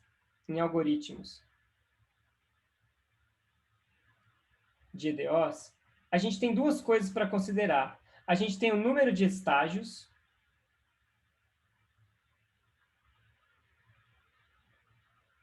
que em geral a gente chama de S, e a gente tem a ordem do algoritmo. A gente tem a ordem, que é o que a gente chama de P. Ah, isso é o que o Rodrigo falou, Alberto. Ou seja, você tem um erro que tem a ver com o erro que vai acumulando ao longo do tempo, ou se é um erro local ali do que você está fazendo. Perfeito. Então, o que a gente tem que ter em mente é essa distinção entre o número de estágios e a ordem. O método do midpoint, ele tem S igual a 2 estágios, porque você usa 2 pontos para fazer o seu update, né? Ou seja, é daqui e depois aqui, então são 2 estágios, mas ele também tem uma ordem P igual a 2, que essa ordem, desculpa, eu esqueci de dizer, é que o erro vai ser da ordem de ΔP, de ΔT elevado a P. Então, a ordem do algoritmo é o erro que você está cometendo. Né? Então, quando você fala algoritmo de ordem P, significa que o erro, aqui no caso global, que nem o Rodrigo está mencionando, o erro global, ele é da ordem de ΔT elevado a P. Então, o algoritmo de midpoint, ele tem 2 estágios para um erro de ΔP igual a 2. Tá? Então, essas daqui são as brincadeiras que a gente tem que ficar de olho. A ideia é que você está disposto a aumentar o número de estágios, né? Ou seja, você topa isso daqui, se isso daqui aumentar a sua precisão. O que tem que ter em mente aqui é o seguinte, o custo, ele está em avaliar a função G. Isso eu acho que ajuda para pensar, tá, pessoal? Quando você tem uma EDO do tipo dy/dt igual a G, para o computador, o que importa o que custa dinheiro, digamos assim, é avaliar a função G. Então, o número de estágios está relacionado com o número de avaliações da função. Se eu faço um algoritmo de 100 estágios, significa que para cada passo eu tenho que avaliar esse cara 100 vezes. Isso daqui fica pesado. Né? Então, a ideia é que eu até topo aumentar o número de estágios, mas eu só topo fazer isso se eu aumentar também a ordem. Né? Ou seja, se isso daqui vier junto com o aumento na minha precisão. Tá? Então, é conhecido que se S igual a 1, 2, 3, 4, então existem algoritmos com precisão P igual a S. Né? Em geral, eu esqueci de dizer, deixa eu talvez colocar isso aqui. Em geral, o S ele é maior ou igual a P. Né? Então, o número de estágios que eu preciso é maior ou igual que a precisão. Sei lá, eu posso ter um algoritmo de 20 estágios que só tem precisão 2. Eu não posso ter o contrário, eu não posso ter um algoritmo de 2 estágios com precisão 20. Tá?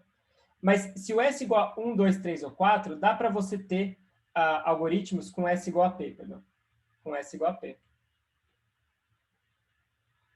Mas para S maior que 4, não se sabe. Isso é uma incógnita, não se sabe. Ou seja, para S maior que 4, a gente não sabe se é possível inventar um algoritmo que tenha a precisão saturada, digamos assim, precisão ótima. Então, por exemplo, né, o melhor algoritmo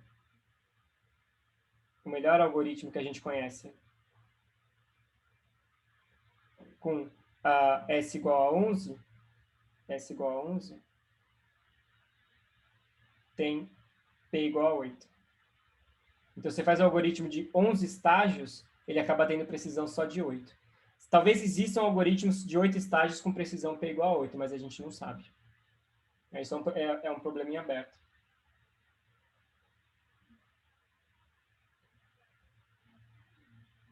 Beleza, pessoal? Perguntas?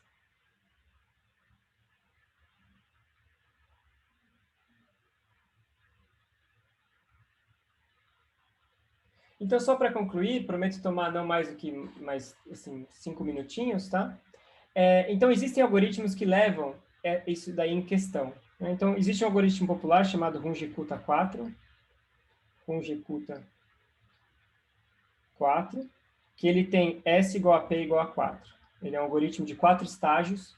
É um algoritmo popular. Ele em muitíssimos aspectos, ele é muito ultrapassado. E todas as bibliotecas hoje em dia, Python, matemática, etc., não usam mais o Runge-Kutta 4. Mas ele é um bom cavalo de batalha, digamos assim. Ou seja, se você precisa de um algoritmo simples que por algum motivo você tem que implementar na mão, o Runge-Kutta 4 ele é bastante simples. A receita está dada nas notas, tá? Eu não vou escrever ela aqui, mas a receita do RK4 está dada nas notas.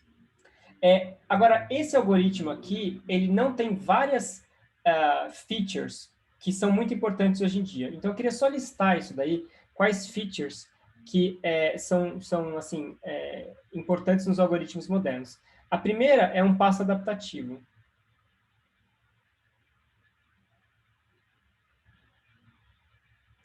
Ou seja, o valor de ΔT é ajustado durante o processo. Isso é essencial. Assim, isso daqui é muito importante. Porque você precisa...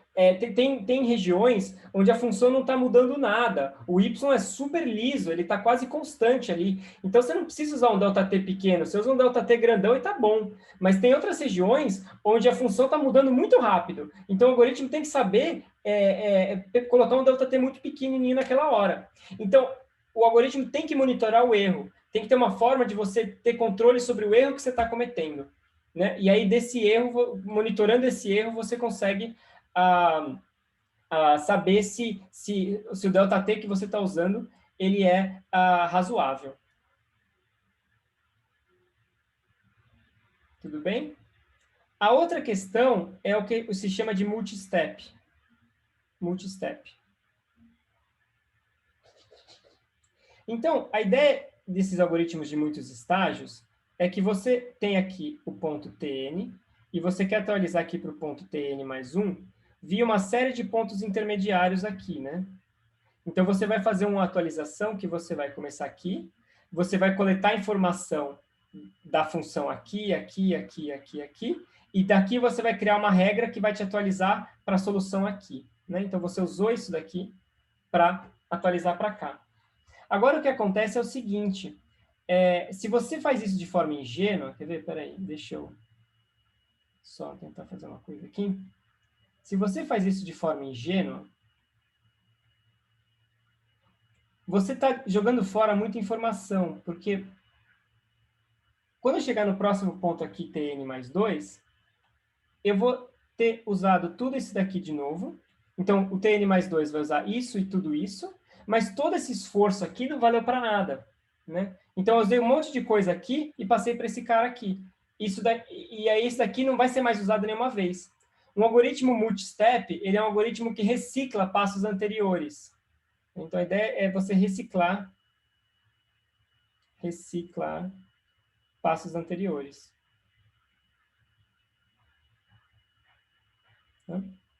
Todos os melhores algoritmos hoje em dia são multistep. E existem dois. Tem um algoritmo chamado Adams e tem um que chama BDF.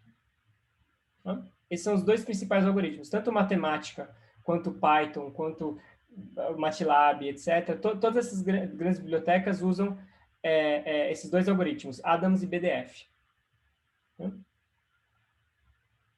A diferença entre eles é que esse cara aqui, ele é mais pesado, mas consegue lidar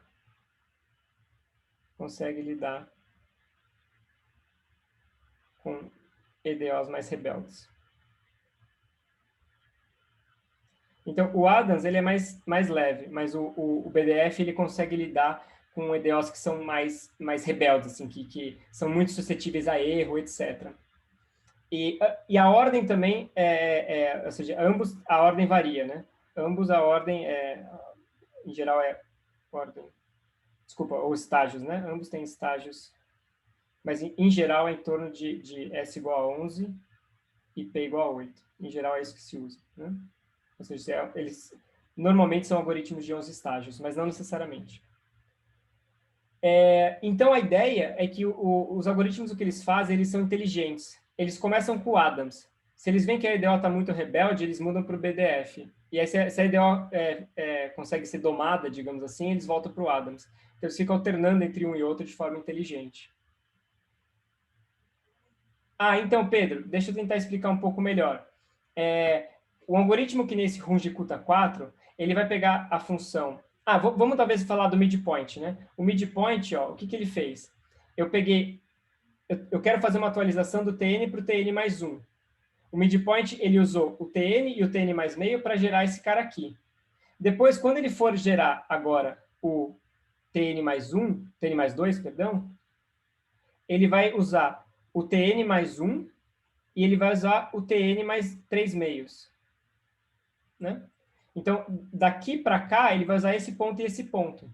A ideia do multistep é você reciclar pontos anteriores. Então, por exemplo, daqui você usa esse e esse, aí daqui, o próximo, você usa esse cara, e aí desse cara você usa esse e esse. Depois desse cara você usa esse e esse. Você vai andando, assim, aos pouquinhos, sabe? De tal forma que você sempre recicla ao máximo os pontos anteriores.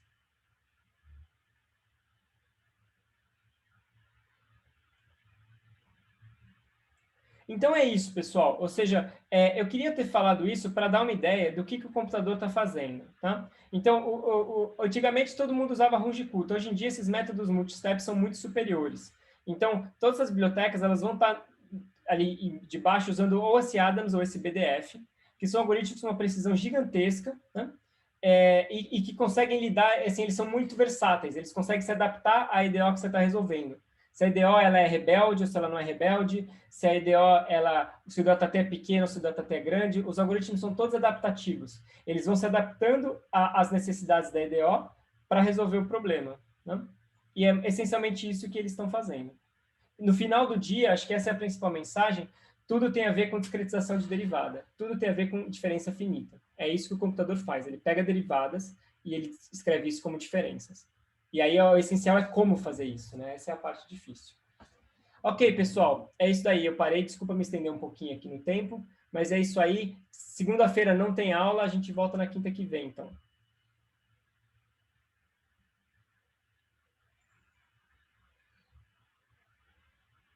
Valeu, gente. Brigadão.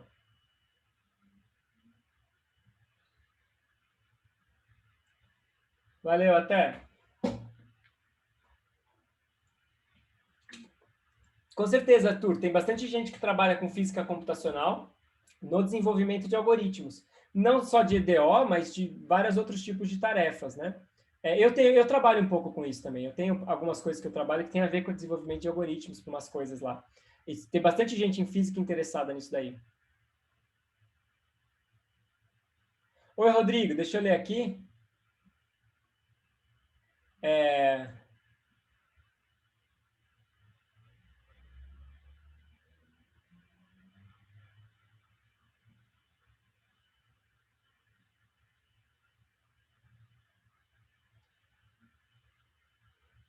Não, legal, Rodrigo. Beleza, eu acho que esse tipo de crítica não é mal visto, não. Acho que tem que criticar mesmo. O que eu posso te dizer é que a física computacional, querendo ou não, ela ainda é muito pouco representada nas disciplinas do Instituto. Tem uma quantidade muito grande de docentes que trabalham com física experimental, mas a gente tem um número muito pequeno de cursos de física computacional, mas a gente tem um número muito pequeno de cursos ensinando isso daí direitinho. Isso é uma coisa que realmente tem que mudar. Assim, isso está sendo discutido, né? Infelizmente, talvez não na velocidade que deveria, mas isso está sendo discutido de você reformular todo o bacharelado para realmente contemplar a física computacional. Hoje em dia, a gente vê física computacional como sendo um terceiro eixo, né? Você tem teoria, experimento e computação. Computação ela é tão importante quanto teoria e quanto experimento hoje em dia.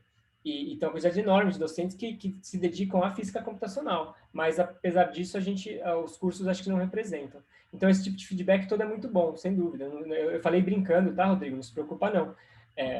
Mas eu acho que é extremamente válida essa sua colocação. Anderson, com certeza, você acaba tendo que aprender muita coisa, né? Isso ainda precisa ser pensado direitinho como é que a gente vai fazer, tá? Tá em discussão.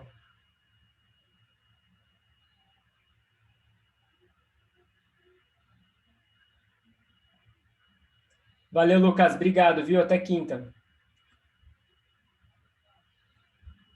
Valeu, Rodrigo. Bom feriado aí. Até quinta.